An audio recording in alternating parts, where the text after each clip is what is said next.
Cœur des marchés. Au cœur des marchés avec Frédéric Rosier, bien évidemment du côté de Mescart, mais aussi nos traders qui sont à leur poste avec Jean-Louis Cussac et Alexandre Baradez. Bonjour à tous. Bonjour. Bonjour tout le monde. Frédéric Rosier d'abord, votre regard plus fondamental sur cette séance à quelques heures maintenant de la Réserve fédérale américaine? Il va rien se passer.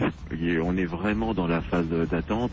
Ça fait déjà quelques temps qu'on navigue entre 4500 et 4700 points dans une phase vraiment de consolidation latérale avec quelques tendances quand même qui pointent le bout de leur nez, notamment le secteur automobile avec le salon de Francfort et les très bonnes ventes du mois d'août.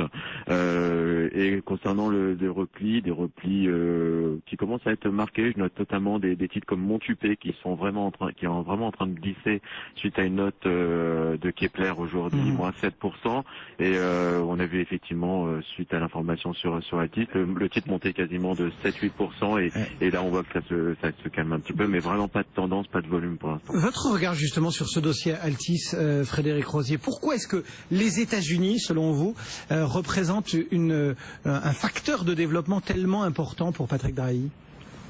Une fois qu'on a fait le tour de l'Europe, il faut chercher un petit peu ailleurs. Non, plus sérieusement, on est dans une technique d'accumulation aujourd'hui, d'acquisition qui est quasiment nécessaire vu l'endettement de Altis. Il est clair que cette volonté aujourd'hui de faire des acquisitions peut-être de plus en plus, on monte en gamme quelque part, on monte en puissance, on est dans une stratégie d'économie de coût et on a cette course qui est la génération de free cash flow par rapport à des dettes relativement importantes. Donc c'est vrai qu'il y a l'Eldorado américain, 2 acquisitions successives, une volonté peut-être aussi de sortir un petit peu de l'Europe, mais c'est vrai, le modèle aujourd'hui, et on l'a vu notamment dans le secteur des vins et spiritueux d'acquisition, a peut-être une limite. Pour l'instant, on ne la voit pas. Le cash est gratuit. Il y a cette possibilité pour des grands groupes de faire des acquisitions à moindre frais. Et on l'a vu notamment cet été.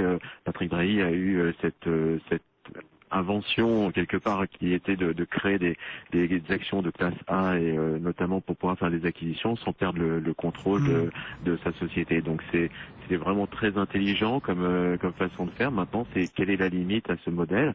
On l'a vu, Time Warner, qu'est-ce qu'on peut faire de plus aujourd'hui comme acquisition pour éviter d'avoir ce plafonnement quelque part de son génération de free cash flow pour faire face à cet endettement qui est de plus en plus important. Voilà ce qu'on pouvait dire sur les quelques valeurs qui se distinguent et qui font l'actualité pour l'aspect fondamental en tout cas, Guillaume. Et bien sûr, on va aussi regarder l'aspect technique de cette séance avant la Fed. Ce soir, le communiqué prévu